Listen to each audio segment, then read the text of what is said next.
Hello dear friends and subscribers, welcome to the Cricket Happening show today. And well, today this was the third match of the ICC Champions Trophy that was played today between Australia and England. And we had a match in which I would say that England won the match pretty comfortably, I would say there, by 48 runs. And well, the toss was won by England, and it was a bit surprising to see that England actually left out Stephen Finn, the tall bowler, and also they left out Graham Swan, the run-arm spinner. Now, one does not know what's the reason, whether it was an injury or was there any other reasons attributed to that. But well, England were the ones who batted first. After winning the toss, they decided to bat first, and Australia also. What they did is that they actually decided to go with a four-prong pace attack of Clint McKay, Mitchell Starc, Mitchell Johnson and James Faulkner, which was good. I don't deny that, but not to go into this match without a single spinner, according to me, was a bit hard on them, I suppose, because what we could really see here is that there was turn available, and that's the precise reason today we saw Joe Root bowling 5 overs and Treadwell completing his quota, even though he gave away some runs, but he still bowled well. And well, just talking about the match here, so I thought probably Australia might have ruled the fact that if they had a spinner in the ranks, because we saw certain 2 balls from one was from Faulkner and one was, I think it was the other bowler, I think it was Mitchell Starc. They were bowling the Faulkner, and I thought it was Shane Watson, who was bowling the back of length deliveries, and that ball really turned a lot. So probably one could have probably one could probably feel the need of a spinner. Well, just getting away from it now, England were the ones who won the toss. Alistair Cook, the captain, won the toss and elected to bat. Electing to bat, well, they had a very steady start. In fact, Alistair Cook was playing steadily. Ian Bell and Cook were just rotating the strike, and the score went on to 57 when the first wicket fell, when Alistair Cook actually fished at a ball from Watson, which was moving outside the off stump. Wade behind the stumps did the rest. So Alistair Cook was gone 30 of 42 balls with 3 fours. After that, from 57 for 1, the 57 for 1 in the 12th over, the score reached 168 for 2 in the 34th over. This was a real partnership which was stitched together by Ian Bell and Jonathan Trott. Jonathan Trott was pretty sedate. He was not really taking any chances. He continued to play, show some door defense, and he was only taking singles. If you look at his knock, he made only 43 runs of 56 balls with 1-4 in that partnership between Trott and Ian Bell, which yielded 111 runs. The other share was Ian Bell. Now Ian Bell definitely drove well. He pulled certain balls well for boundaries, and both of them did a good job. But one probably thought that England were a bit slow as far as Ian Bell and Trott were concerned with that partnership, because if you look at it, they occupied nearly 22 overs in doing so, which was probably I would say it was probably it was a very slow partnership, considering it's a one-day international match. But in the end, I would say that partnership was very important because England won the match. Initially, one would have thought that that partnership was a bit slow, but well, it went on till 168, and after that, the next wicket to fall was of Jonathan Trott, as Starc broke the partnership just before the batting power play, when Jonathan Trott was gone, caught by Wade off the bowling of Mitchell Starc for 43 of 56 balls with 1-4. Later on, after another 21 runs were added, Ian Bell followed him to the pavilion. This was a straighter delivery from Faulkner, which really went and hit the stumps, and Bell was actually probably was, I wouldn't say whether it was beaten by the bounce, but it was absolutely a straightish delivery from Faulkner, which found its target, and he was gone. So Ian Bell but contributed a very good 91 of 115 balls with 7 fours, and in the end that knock proved to be a match-winning knock, because England won the match and the man of the match went to Ian Bell. So that was the time, 189 for 3. As you know, the power play overs had started, but what was very surprising for me is, instead of promoting Ian Morgan to the crease, they promoted Joe Root. Joe Root, well, he contributed. He hit one very good scoop shot, but after that he was gone, out for 12. He was the next wicket to go after Bell. Suddenly, England had lots of wickets falling as Root fell, got Bailey bowled McKay for 12 of 17 balls with 1-4, and then Ian Morgan was also gone, as Clint McKay was the best bowler today. Clint McKay along with Faulkner was the best bowler today, and what Clint McKay did is he got the wicket of Ian Morgan. Ian Morgan was trying to expose his leg stump and tried to hoik him down the I think it was trying to hoik him down the onside, missed it completely. Well, McKay's ball found the target. His stumps were gone. So it was 212 for 5 when Ian Morgan departed. Ian Morgan was partnered by Ravi Bopara and Josh Butler. Now, that was the time, as I said, the partnership was slow, and one was just thinking at 212 for 5 when Morgan departed, what is the score? But Butler was still there, so hope was still there. But Butler unfortunately left pretty early, as Faulkner actually had him clean bowled. He went for a hike and he was gone, clean bowled by Faulkner for 1. And that left England in a very, very difficult situation at 213 for 6 with only Ravi Bopara and Bresnan at the crease. And Ravi Bopara is not a person who is really, really capable of getting those big runs, and Tim Bresnan was there. But what was good for England was, towards the end, Bopara and Bresnan put together a very valuable partnership. If you see, they took on the score up till the end, and finally England finished off at 269 for 6 of 50 overs. The 7th wicket partnership was unbroken.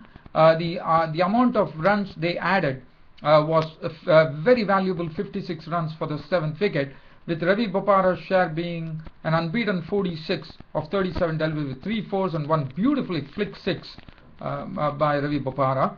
Tim Bresnan contributed 19 unbeaten runs of 20 balls with 2 fours. And finally England, who looked like really struggling to get to that mark, finally finished up with a good score on the board of I would say a par score of 269 for 6. And well, as far as the bowling figures were concerned, Mitchell Starc was pretty costly. 10 overs, no maiden run for 75 for him. Mitchell Johnson, 8 overs, went for 44. Clint McKay, by any stretch of imagination, the best bowler, keeping the ball well up. He was having lots of variation, changing the pace, and he bowled superbly. 10 overs, no maiden, 238 for him. Shane Watson was the one who provided the breakthrough, 7 overs, 1 for 26. And James Faulkner was also impressive towards the end. 10 overs, no maiden, 2 for 48 for him. 3 overs for 13 for Adam Vokes, and Mitchell Marsh bowled 2 overs for 13 runs. So the target before Australia was 270 runs. But in chasing 270, the Australian start was not good. David Warner went and actually I would say he was pretty well caught actually. It was David Warner who tried to actually slash a ball outside the off stump from Stuart Broad, and Butler behind the wickets as a keeper took a splendid catch. In fact, it was like a goalkeeper catch, because he had to dive full length with the ball was going down the David Warner was going down the on the offside, but for Butler, he's a right-hander, so on his unnatural hand he took a wonderful catch with both the hands, and that was a good catch. So David Warner was gone, and that was an important and big wicket for England, as David Warner was out for 9 of 21 balls with 1-4, which made the score 17 for 1 in the 6th over. After that, there was a partnership, brief little partnership of 30 runs between Shane Watson and Phil Hughes. The bowling was superb from England. They gave no liberties. James Anderson was really onto the really keeping a good line. Stuart Broad was supporting him admirably. Tim Bresnan also did his job, and things were going on well. And after that, Shane Watson, after making 24, a laborious 24 of 40 balls, was gone, as Bresnan actually took his wicket. Cook took a good catch and he was gone for 24, which made the score 47 for 2. And then Phil Hughes was along with Bailey, and then when Bailey joined Phil Hughes really played well. In fact, he hit some good boundaries in that particular knock of his, which was very sweet to see. One of the shots was beautiful. He was, as you know, he's very strong on the offside, so he really leaned onto a ball. I thought it was James Treadwell who was bowling, the right-arm off spinner, and he leaned him and really beautifully put him to the fence. It was a superb. I think it was Stuart Broad that he hit that boundary, and Phil Hughes also he had a pull shot, so he played some very good strokes as far as his knock was concerned. And George Bailey and Phil Hughes, Bailey the captain also was very playing absolutely second fiddle, in the sense he was pretty quiet with his approach. He possibly understood what it really meant for Bailey to stay there, and everything was going well for Australia. They were just, but they were really struggling. If you see at the halfway stage, the score has reached only 94, and then Phil Hughes fell to the part-time off spinner Joe Root, because there were encouragement for spin, and Alistair Cook rightly brought Joe Root into the attack, and Joe Root responded admirably. What he did is he took Phil Hughes' wicket, as Phil Hughes was adjudged LBW bowled Root for 30 of 55 balls with 3 fours, which made the score 94 for 4 at the halfway stage. Adam Vokes joined in Bailey. Adam Vokes slowly, started giving some support to Bailey. Bailey, as I said, was pretty circumspect. He was not taking any risks at all. The pressure was really mounting at that particular stage, because the run rate was increasing by leaps and bounds from 6 to 7 to 8 to 9 to 10. So what happened was Adam Vokes, once the batting power play started, Bresnan was brought into the attack by Cook, and Bresnan immediately responded with Adam Vokes in the batting power play, immediately trying to cart Bresnan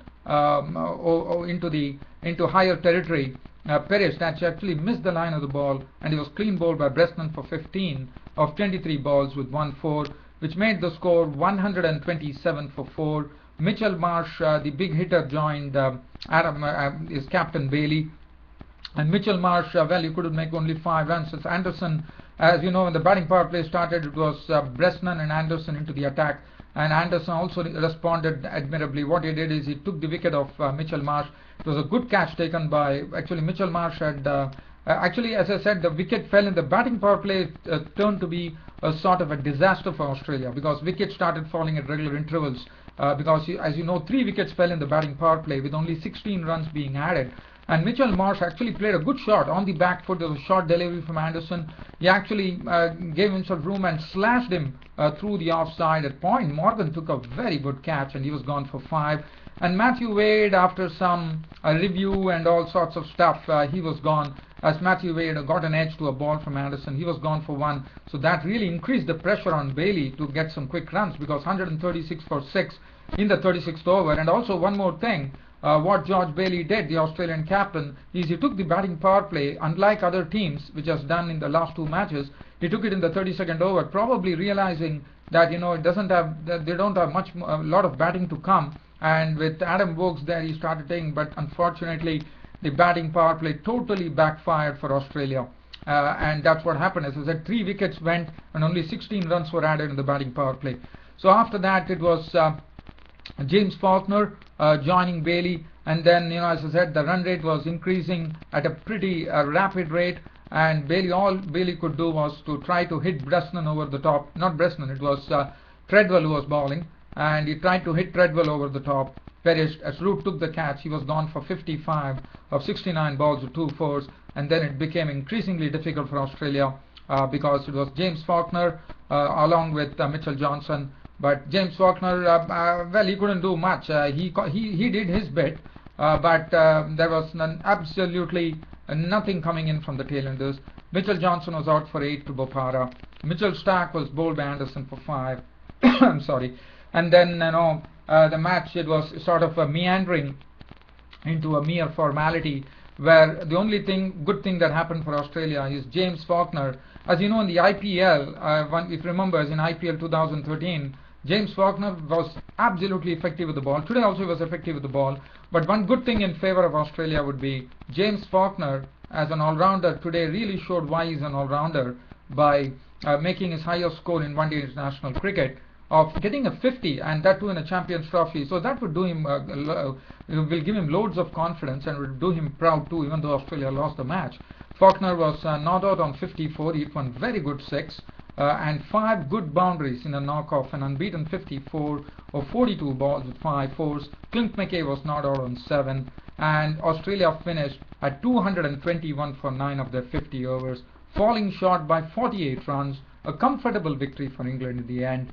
And England, being the host of this tournament, I'm sure all those fans would have been absolutely delighted, the English fans, that their team went for a victory here. Now, as far as the bowling figures were concerned, Anderson and Broad were simply superb. 10 overs, no maiden, 3 for 30. Stuart Broad, 10 overs, 2 maidens, 1 for 35. Bresnan also chipped in, 10 overs, 1 maiden, 245. Treadwell, initially he was bowling very well, but he came in for some tap at the final overs, 10 overs, 1 maiden, 1 for 51. Nevertheless, he bowled well. Joe Root, 5 overs, 1 for 20, was effective. And Ravi Bopara taking pace of the ball, 5 overs, 1 for 34. Ian Bell of England, for his match-winning knock of 91 runs, was named man of the match. The only thing that I would like to say here, that Australia need to really, they definitely miss the services of Michael Clarke, but they should always think in the, probably, it would be a wiser decision for them to probably include Glenn Maxwell, the all-rounder, because he will also bat, and his right arm off spin would also come in handy. Probably, at least I'm sure Australia would have definitely seen that, and I'm sure the Australian think tank would definitely think on those lines of including at least one genuine spinner in the ranks. Well, dear friends and subscribers, always a pleasure to bring this cricket happening show to you every day. So that concludes the match report on the Australia-England game, and tomorrow I'll be seeing you with the match report on the match which is coming up between New Zealand and Sri Lanka at Sophia Gardens in Cardiff. Until then, it's goodbye. Thank you.